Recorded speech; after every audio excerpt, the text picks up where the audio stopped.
नमस्ते अस्तु महामाये श्रीपीठे सुपूजिते शंखचक्र गदा हस्ते महालक्ष्मी नमस्तुते। नमस्कार सर्वांना, श्री स्वामी समर्थ। तुम्हा सर्वांचं आपल्या चॅनलमध्ये खूप खूप मनापासून स्वागत आहे। लवकरच शारदीय नवरात्र उत्सवला सुरुवात होणार आहे। खरं तर आपल्या हिंदू धर्मामध्ये 4 नवरात्र असतात। याच्यामध्ये 2 गुप्त नवरात्र असतात आणि चैत्र नवरात्र आणि मेन म्हणजे शारदीय नवरात्र खूप मोठ्या प्रमाणात साजरी केली जाते। कारण या नवरात्रीच्या कालावधीमध्ये आपल्याला आपल्या कुळदेवीची जास्तीत जास्त सेवा करायची असते। आता यंदा तब्बल 11 दिवस आपल्याला आपल्या कुळदेवीची सेवा करण्याचा मान मिळालेला आहे। आता हे 11 दिवस कसे तर ते तुम्हाला नंतर समजेलच। तर यंदा तृतीय तिथी 2 दिवस आल्यामुळे पंचमी तिथीचे जे काही उपाय आहेत, त्या काही सेवा आहेत, तर हे आपल्याला चौथ्या माळेलाच करायच्या आहेत। तर ते सुद्धा मी तुम्हाला इन डिटेल सांगणार आहे। तर बघूया, नवरात्रीच्या कालावधीमध्ये प्रत्येकाच्या घरात आपली कुळस्वामी ही सूक्ष्म स्वरूपात वास करत असते। खरं तर प्रत्येक वर्ष जेव्हा कुळदेवी आई भगवती जेव्हा ती स्वर्गातून पृथ्वीवर येते, तर तेव्हा तिचं काही ना काही वाहन असतं। तर कुठल्या ना कुठल्या वाहनावर बसून तिचं आगमन पृथ्वीवर येतं। तर आता यंदा जी आपली कुळदेवी आहे, तर तिने ती हत्तीच्या पाठीवर बसून ती आपल्याकडे येणार आहे। म्हणजेच तिचं जे वाहन आहे तर ते हत्ती असणार आहे। जेव्हा नवरात्रीमध्ये घटस्थापना ही सोमवारी येते, तेव्हा गजंत लक्ष्मी असते, म्हणजेच देवी आहे, जगदंबा आहे, तर ही हत्तीवर बसून येते। जेव्हा ती हत्तीवर बसून येते, तर तेव्हा सगळीकडे सुख शांती नांदते, पाऊस भरपूर होतो आणि पिकाला जे काही कडधान्य आहे, जे काही पीक आहे, ते भरपूर दूर येतं अशी मान्यता आहे। थोडक्यात काय की बघा, हे 2025 अर्ध 2026 नक्कीच सगळ्यांना चांगलं जाणार आहे प्रगतीच्या दृष्टिकोनाने। आता देवीचं वाहन तुम्हाला समजलं आहे। आता सगळ्यात महत्त्वाचं की हे जे 9 दिवस आहेत, तर या 9 दिवसामध्ये 9 रंग परिधान केले जातात। आता खरं तर काही महिलांचे बघा हौस असते आणि खरं तर बघा, हे नवरात्रीच्या कालावधीमध्ये आई भगवतीची सेवा आणि श्री शक्तीचा तो जागर असतो। तर महिला सगळे कामे करत असतात, त्याच्याबरोबर बऱ्याच काही सेवा वगैरे करूनही आपण दांड्या वगैरे खेळायला जातो। तर एक हाऊस म्हणून किंबहुना फॅशन म्हणून बऱ्याच महिला विविध रंगाच्या साड्या परिधान करत असतात। आता त्याच रंगाच्या साड्या कुळदेवीला सुद्धा घातल्या जातात। तर हे सुद्धा आहे। मग आता बघा, शुभ रंग कुठले आहेत, तर तिला कुठला नैवेद्य अर्पण करावा आणि तुम्ही घटस्थापना करणार असाल तर त्या घटाला कुठली माळ अर्पण करावी त्या संदर्भाची माहिती घेणार आहोत। तर बघा, सगळ्यात आधी ज्या घरात घटस्थापना होणार नाही आहे, तुमच्या घरात कुळदेवीचा फोटो आहे, तर आणि बघा आपल्याला हौस खूप असते, मग बघा तुम्ही अशा वेळेस बघा कुळदेवीला सुद्धा जो काही नैवेद्य मी सांगणार आहे, तर तो तुम्ही अर्पण करू शकता। आणि दुसरं येतं की जर तुमची इच्छा असेल तर बघा, घटाला जी माळ आपण अर्पण करत आहे, तर ती तुम्ही कुळदेवीला सुद्धा अर्पण करू शकता। तुम्ही म्हणजे जर तुमच्या घरात घटस्थापना होत नसेल, तर तुम्ही कुळदेवीला नैवेद्य आणि ती माळ अर्पण करू शकता। तर बघूया की कुठल्या दिवशी कुठली माळ अर्पण करायची आणि कुठला नैवेद्य आहे तो। तर बघा, 22 सप्टेंबरला घटस्थापना असणार आहे। नवरात्रीचा पहिला दिवस हा 22 सप्टेंबर वार सोमवारच्या दिवशी असणार आहे। तर पहिलं रूप देवीचं शैलपुत्री असणार आहे। रंग पांढरा। आपल्याला देवीला गाईचं तूप किंवा गाईच्या तुपापासून बनवलेले पदार्थ नैवेद्यास अर्पण करावे। तर पहिली माळ 11 विड्याच्या पानांची घटाला अर्पण करावी किंवा शेवंतीची किंबहुना सोनचाफ्याची माळ तुम्ही अर्पण करू शकता। मंत्र: ओम देवी शैलपुत्री नमो नमः। शैलपुत्री देवी ही दुर्गा मातेच्या नवरूपातील पहिलं रूप, जी हिमालय पर्वताची कन्या असल्याने पर्वतांची कन्या म्हणून ओळखली जाते। नवरात्रीच्या पहिल्या दिवशी तिची पूजा केली जाते। शैल म्हणजे पर्वत आणि पुत्री म्हणजेच कन्या, तर यावरून शैलपुत्री असं नाव पडलेलं आहे। तर नवरात्रीचा दुसरा दिवस म्हणजेच 23 सप्टेंबर 2025 वार मंगळवार, या दिवशी देवीचा दुसरा रूप म्हणजे ब्रह्मचारिणी हिची पूजा केली जाते। दुसऱ्या दिवसाचा शुभ रंग आहे तर लाल आहे। तर नैवेद्य साखरेचा अर्पण करावा। तर दुसऱ्या दिवसाची माळ गोकर्णांच्या फुलांची किंवा पांढऱ्या फुलांची माळ अर्पण करावी। देवीचा मंत्र आहे ओम देवी ब्रह्मचारिणी नमः। ब्रह्मचारिणी देवी ही दुर्गेचे दुसरे रूप आहे, जिचे नवरात्रीच्या दुसऱ्या दिवशी पूजा केली जाते। तर या देवीला तपश्चारिणी असं सुद्धा म्हणतात, कारण त्याने भगवान शंकराला पती मिळवण्यासाठी घोर तपश्चर्या केली होती। तर या देवीची पूजा केल्याने साधकाला तप, ज्ञान, संयम आणि ध्येय प्राप्ती होती अशी भाविकाची मान्यता।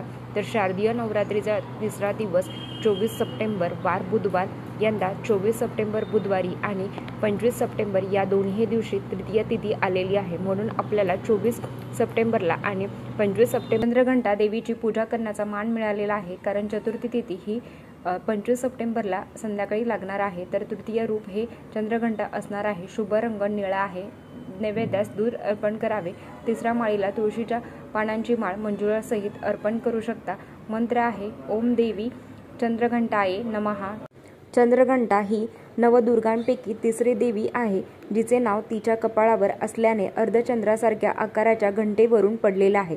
ती शांत, शौर्य आणि शौर्याचे प्रतीक असून तिच्या कृपेने भक्तांचे सर्व पापे नष्ट होतात। नवरात्रीच्या तिसऱ्या दिवशी या देवीची पूजा केली जाते। तिने महिषासूर नावाच्या राक्षसाचा वध केला होता आणि धर्माचं रक्षण केलं होतं। याच वर्षी एकाच दिवशी 2 तिथी आल्याने तिसरी माळ ही 24 आणि 25 सप्टेंबरला असणार आहे। नवरात्रीचे चौथी माळ ही 26 सप्टेंबर वार शुक्रवार या दिवशी असणार आहे। चतुर्थी तिथी ही सकाळी 9:31 पर्यंत असते।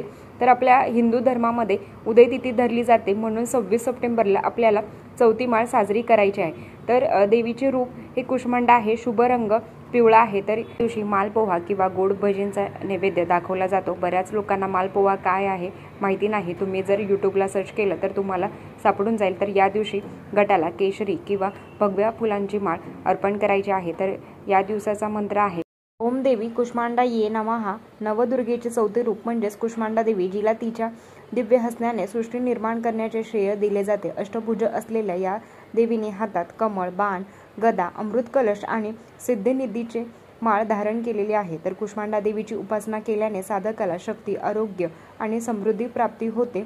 रोगापासून त्यांची सुद्धा मुक्तता होते असं मानलं जातं। पंचमी तिथी यंदा 26 सप्टेंबर वार शनिवार या दिवशी आलेली आहे। पंचमी तिथी 26 सप्टेंबरला सकाळी 9:32 सुरू होते आणि दुसऱ्या दिवशी म्हणजेच 27 तारखेला 12:03 संपते। तर हिंदू धर्मामध्ये उदय तिथी धरली जाते, म्हणून जर 27 सप्टेंबरला वार शनिवार पंचमी तिथी आहे, मग आपण ज्या काही सेवा करतो, तर सरस्वतीची पूजन करतो, पंचमीचे ज्या काही सेवा करतो, तर त्या या आपल्याला 26 तारखेला करायच्या आहेत। पंचमीला देवी स्कंदमातेची पूजा केली जाते। शुभ रंग आहे हिरवा। केळीचा नैवेद्य दाखवला जातो आणि 11 बेलपानांची माळ घटाला अर्पण करावी। तर मंत्र आहे ओम देवी स्कंदमाताये नमः। स्कंदमाता ही दुर्गा देवीचे 5वे रूप आहे, जिला नवरात्रीच्या 5व्या दिवशी पूजलं जातं। स्कंद हे युद्ध देव कार्तिकेय यांचे एक नाव असून त्यांची माता असल्याने दुर्गा देवीला स्कंदमाता असं म्हणतात। नवरात्रीच्या 6व्या दिवशी 28 सप्टेंबर वार रविवार या दिवशी षष्ठी तिथी आलेली आहे। देवीचं रूप कात्यायनी असून शुभ रंग राखाडी आहे। नैवेद्याला मध अर्पण करावा। तर घटाला करदळीच्या फुलांची माळ अर्पण करावी आणि ओम देवी कात्यायने नमः। कात्यायने देवी ही दुर्गा देवीचे एक रूप असून तिला नवरात्रीच्या 6व्या दिवशी पूजनाने महिषी कात्यायनच्या तपश्चर्यावरून प्रसन्न होऊन देवीने त्यांची कन्या म्हणून जन्म घेतला, म्हणूनच तिला कात्यायनी म्हणतात। ती महिषासुराचा वध करणारी शक्तिशाली देवी आहे आणि तिच्या पूजनाने भक्तांचे सर्व अडथळे दूर होतात अशी मान्यता आहे।